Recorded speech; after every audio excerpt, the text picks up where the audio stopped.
জননেতা অধ্যক্ষ আলমগীর হোসেন, জননেতা অধ্যক্ষ আপনাদের সবাইকে সালাম জানিয়েছেন এবং নির্বাচন আচরণ বিধি মেনে আগামী 12ই ফেব্রুয়ারি পর্যন্ত সকল জিয়ার সৈনিক, ধানের শীষের সৈনিক, তারেক রহমানের সৈনিকরা কাঁধে কাঁধ মিলিয়ে ঐক্যবদ্ধ থেকে আগামী 12ই ফেব্রুয়ারি পর্যন্ত আমরা মাঠে ময়দানে ধানের শীষকে বিজয়ী করার লক্ষ্যে আমরা আমাদের শেষ রক্ত পর্যন্ত বিলিয়ে দিব।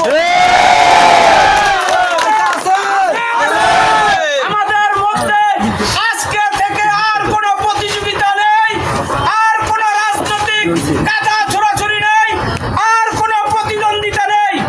আমরা জানি দেশ নেত্রী খালেদা জিয়ার মার্কা ধানের শীষ মার্কা, তারেক রহমানের মার্কা ধানের শীষ মার্কা।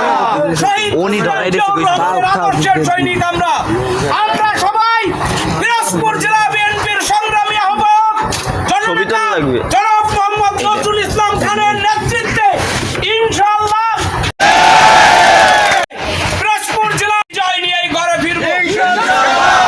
আপনারা সবাই কি আছে?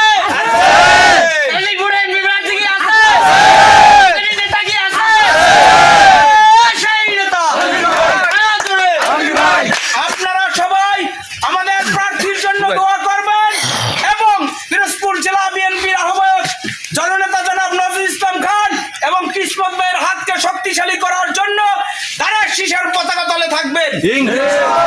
ধানের শীষকে বিজয় করতে পারলেই প্রমাণ হবে দিনাজপুর জেলা বিএনপি শক্তিশালী। সকল গ্রুপিং গুলো আগামী দিনে ঐক্যবদ্ধ থেকে আমরা নির্বাচন পরিচালনা করব, ধানের শীষে বিজয় করব, এটাই হোক আজকে আমাদের প্রতিজ্ঞা। তাৎক্ষণিক নোটিশে আমরা শুধুমাত্র ভোটারদের জানিয়ে দিয়েছে এই আসনে একজন বিএনপি আমাদের দীর্ঘদিনের প্রত্যাশা ছিল, একজন বিএনপির প্রার্থী আমরা এইটা পেয়েছি। আমরা সবাই খুশি, আল্লাহ তাআলার দরবারে লাখো কোটি শুকরিয়া। আপনারা এখন সবাই মিষ্টি মুখ করবেন, তারপর আমাদের সভাপতি দু চার কথা বলবে, তারপর বিদায় নেব।